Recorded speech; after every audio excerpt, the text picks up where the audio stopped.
Hello and welcome to Let's Get Prepared. I'm Catherine, and today we're going to talk about the number one thing that we can do to be better prepared for emergencies. I chose it as the number one thing because it's easy and it's free, but it would make a big difference in time of emergency. So that number one thing is be informed. Now I thought of 4 components of that would help us to be informed. I'm going to talk about the first 3 today, and then I'm going to talk about the 4th one in my next video. So the number one thing that we can do to help be informed is to know the risks in your area. And that means think about where you live and what are the potential threats or risks in your area. For example, I live in an agricultural town in Alberta. So some of the risks in our area would be tornadoes, wildfires, floods, summer storms or winter storms. We also have 2 highways that intersect right in the middle of our town, and we have a train that goes through regularly. So any kind of crash or derailment is a potential risk. If you live in a place closer to the mountains, well, then you might be concerned about earthquakes or avalanches, mudslides, rock slides, or depending on your mountain, maybe even a volcano. If you live near a coast, you might be concerned about tropical storms or hurricanes, typhoons, or tsunamis. So think about where you live and the potential risks in your area. In future videos, we'll be talking about more specific emergencies, so stay tuned for that. But for now, just think about the risks in your area.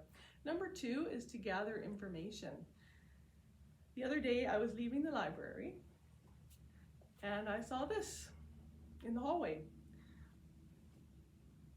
It says floods, what to do, put out by the Government of Canada, and so I took a copy.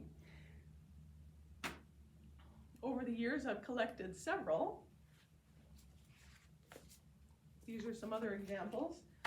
And I take them home and I put them in a file so that I can review them now and again, and if a specific type of emergency happens, I can dig out the information on that emergency and know exactly what to do.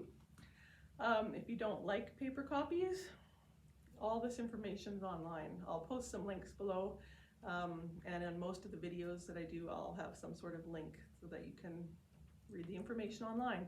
But the important point is to gather the information, get it in your head, so that during an emergency, hopefully that information will come out and you'll know what to do. If you pick one up and you just don't have time to read it at that moment, put it in your purse or in the glove box of your vehicle, and then someday when you're in line at the grocery store or waiting for your child to finish hockey practice, dig it out and give it a read. So the 3rd thing is to pay attention to Alberta emergency alerts. So when your phone buzzes or dings, look at it, and if it's an Alberta emergency alert, pay attention. There are 3 categories. Green is a test alert, so a system testing is in progress. Yellow is information alert, be aware and be prepared. And the red is a critical alert, so imminent life-threatening danger. If you don't have a phone that has Alberta emergency alerts, then talk to somebody who does and say, hey, I don't get this information. If there's an emergency, can you please text me or call me or whatever and let me know. I guess you can't text them if they don't have a phone, but so help each other to be informed and to be aware of what's going on. I know it can be annoying sometimes when that buzzes and it's at a bad time or it doesn't really apply to you, but if there was an emergency, especially a critical one, this would be your go-to information and protocols on what to do to be safe in an emergency. So the 4th thing about being informed is to know and understand emergency terminology. And that's what we're going to talk about next time. So I hope you'll join me next time on Let's Get Prepared. We'll see you then.